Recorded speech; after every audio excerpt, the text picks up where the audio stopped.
Hello friends, welcome to રજવાડી kitchen. આજે આપણે બનાવશું સોયાબીનની વડીનું શાક. જ્યારે ઘરમાં કોઈ શાક ના હોય ત્યારે તમે આ શાક એકદમ આરામથી બનાવી શકો છો. આ શાક રોટલી, પરોઠા કે ભાત સાથે પણ ખૂબ જ સરસ લાગે છે. ઘરમાં રહેલા જ બેઝિક ઇન્ગ્રેડિયન્ટ્સથી આ શાક એકદમ આસાનીથી અને ઝટપટ બની પણ જાય છે. તો રેસીપી ગમે તો મારી ચેનલને સબસ્ક્રાઈબ જરૂરથી કરજો. તો હવે આપણે રેસીપી સ્ટાર્ટ કરીએ. તેના માટે આપણે સૌથી પહેલાં એક કઢાઈ લઈ લઈશું.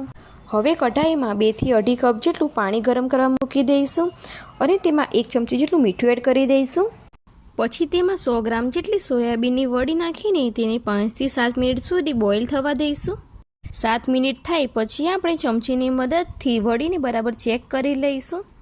આ રીતે ચેક કરતાં વડી બરાબર બોઇલ થઈ ગઈ છે. તો હવે આપણે ગેસની ફ્લેમ બંધ કરી દઈશું અને વડીને કાણાવાળા વાસણમાં આ રીતે લઈને તેને ઠંડી થવા મૂકી દઈશું. આ રીતે કરવાથી વડીમાંથી એક્સ્ટ્રા બધું પાણી હશે તે નીતરી જશે અને વડી ઠંડી પણ થઈ જશે. હવે એક નોનસ્ટિકની કઢાઈમાં 3 મોટા ચમચા જેટલું તેલ ગરમ કરી દઈશું. ત્યાં સુધીમાં વડી ઠંડી થાય પછી તેને હાથની મદદથી બરાબર નીચોવીને તેના નાના ટુકડા કરી લેવાના છે અને તેને બરાબર આ રીતે ફ્રાય કરી દઈશું. બધી વડીમાંથી પાણી નીચોવાઈ જાય પછી અડધી જ વડી આપણે તેમાં એડ કરીશું અને આ રીતે બરાબર ચમચાની મદદથી હલાવતા જઈશું અને ફ્રાય કરી દઈશું. આ શાક બનાવતી વખતે આ પ્રોસેસ કરવી જરૂરી છે, નહીંતર ગ્રેવી બનાવતી વખતે જે પણ પાણી એડ કરીશું તે બધું શોષાઈ જશે. 5 થી 6 મિનિટ સુધી વડીને આપણે બરાબર ફ્રાય કરતા જઈશું. આ રીતે કરવાથી બધી વડી બરાબર ફ્રાય થઈ જશે. હવે આપણે તેને એક ડીશમાં કાઢી લઈશું.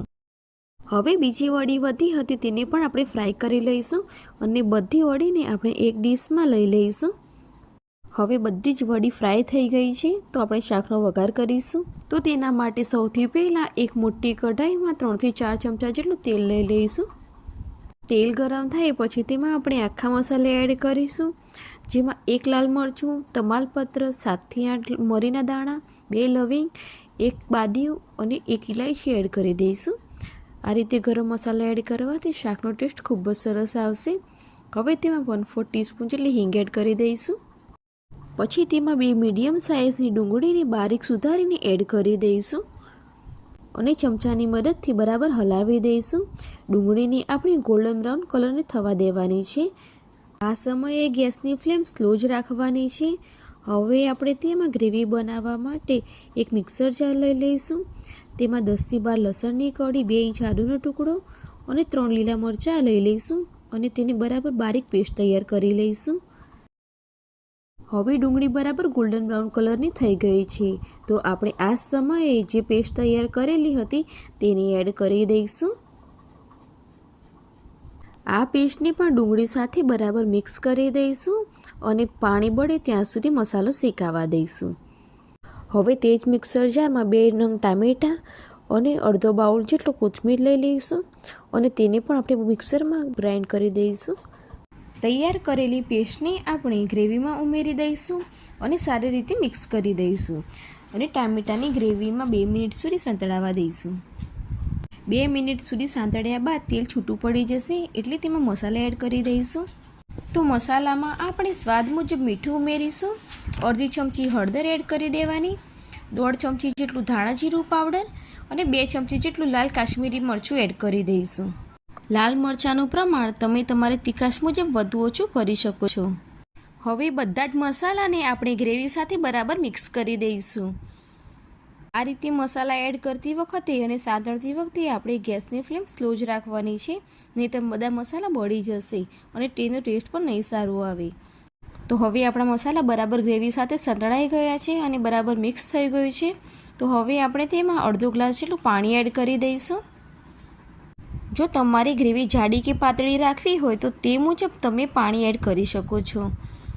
હવે બધા જ મસાલાને આપણે પાણી સાથે બરાબર મિક્સ કરી દઈશું અને થોડી વાર સુધી થવા દઈશું. આ રીતે બબલ આવે અને તેલ છૂટું પડી જાય એટલે કે આપણી ગ્રેવી હવે બની ગઈ છે. તો હવે તેમાં આપણે તૈયાર કરેલી બધી જ વડીને એડ કરી દઈશું અને તેને પણ સારી રીતે મિક્સ કરી દઈશું. જો તમારે આ શાક ડ્રાય ખાવું હોય અથવા તો ટિફિનમાં આ શાક આપવું હોય તો તમે આ રીતે ડ્રાય પણ આપી શકો છો. હવે તેમાં 1/4 કપ જેટલું પાણી એડ કરીશું અને આ રીતે બબલ થાય અને તેલ છૂટું પડી જાય એટલે કે હવે આપણું શાક રેડી થઈ ગયું છે. તો ઉપરથી આ રીતે કોથમીર નાખીને તેને સારી રીતે મિક્સ કરી લઈશું. તો ફ્રેન્ડ્સ, તમે જોઈ શકો છો કે ખૂબ જ ઓછા સમયમાં અને ઓછી સામગ્રીમાંથી આપણું શાક બનીને ઝટપટ રેડી થઈ ગયું છે. તો જ્યારે પણ તમારા ઘરમાં કોઈ શાક ન હોય અથવા તો સાંજે જમવામાં શું બનાવવું તે પ્રશ્ન સતાવતો હોય તો ત્યારે તમે આ શાક જરૂરથી ચોક્કસથી ટ્રાય કરજો. ખૂબ જ ટેસ્ટી બને છે. અને જો તમને મારી રેસીપી ગમે તો મારી ચેનલને સબસ્ક્રાઈબ જરૂરથી કરજો.